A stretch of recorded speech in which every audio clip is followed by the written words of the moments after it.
Une grande question qui se pose, c'est concernant le premier chapitre de la Genèse, c'est cette idée de dualité chez Adam, mais aussi chez son créateur, puisque on dit qu'Adam a été créé à l'image de Dieu, B'Tselem et Elohim. Il a été créé masculin et féminin, dit-on dans le texte hébraïque, Zachar de Keva. Qu'est-ce que ça signifie exactement? Il faudrait réfléchir là-dessus. Ce que j'aurais développé là, dans l'immédiat, c'est qu'on voit effectivement dans le comportement de Dieu une dualité. Et on la retrouve chez Adam. Et quand je dis Adam, c'est une façon de parler, c'est-à-dire chez tous les fils d'Adam, tous les chercheurs, tous les génies.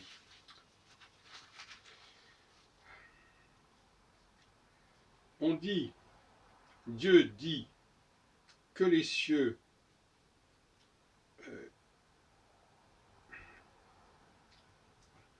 voilà, il donne un ordre, que l'espace, etc.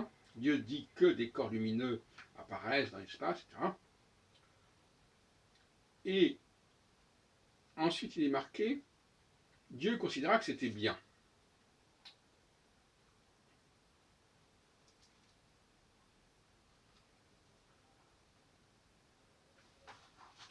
Que c'était bien. Et donc, il y a un deuxième temps, en quelque sorte.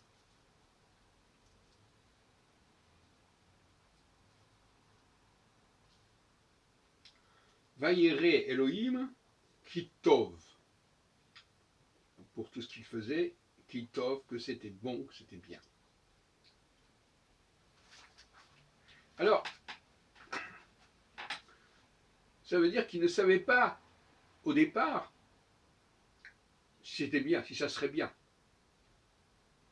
Il fait la chose, il dit, faisons ça, et puis, on voit que c'est bien. Et si c'était pas bien, c'est pas qu'on l'aurait pas fait, mais c'est qu'on l'aurait pas gardé. Qu'on serait passé outre, qu'on aurait cherché autre chose. Eh bien, le chercheur, c'est un peu ce qu'il fait. Il fait quelque chose, il dit quelque chose, qui devient un objet en quelque sorte, et lui, il reste sujet, et il regarde cet objet, qui vient de lui, certes, mais il le regarde comme un objet, comme quelque chose d'étranger à lui, qui n'est plus lui, et ce qui lui permet de dire si ce qu'il a fait était bien ou pas bien, ou devait être dépassé, corrigé, amélioré, etc. C'est dans ce sens-là, je pense qu'il faut voir la dualité, et aussi, bien entendu, par contre-coup, l'absence de dualité.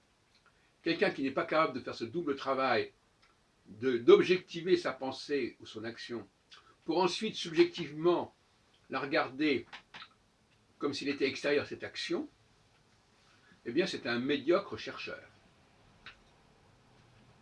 Et donc un médiocre Dieu. Et donc un médiocre créateur.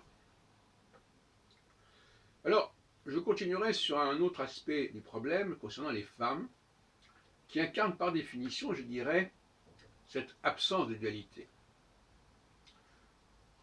Ou disons, une dualité qui est insuffisamment en action.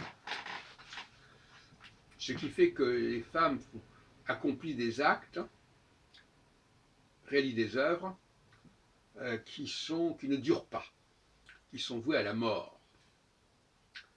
Elles sont vouées à la mort parce qu'elles ne s'adaptent pas, elles ne prévoient pas le cours des choses, et par conséquent, je ne dis pas les femmes, je parle des œuvres, et les œuvres, ça dépend de leur créateur.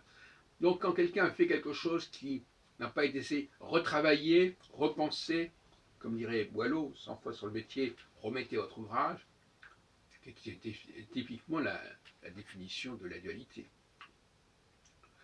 Votre ouvrage, mais il faut le remettre.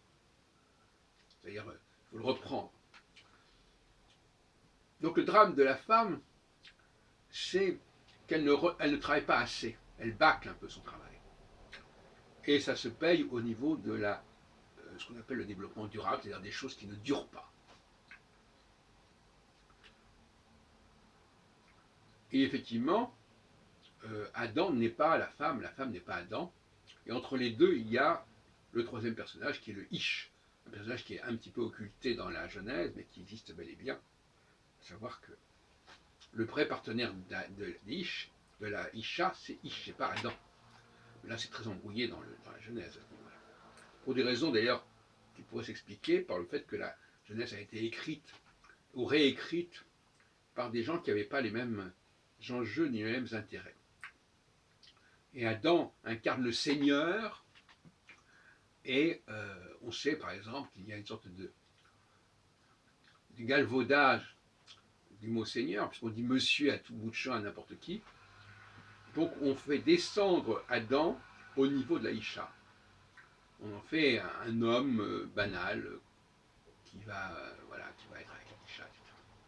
Donc finalement, ce sont les esclaves, dans la dialectique du maître et l'esclave, qui vont déformer le personnage d'Adam pour lui enlever sa superbe et sa supériorité.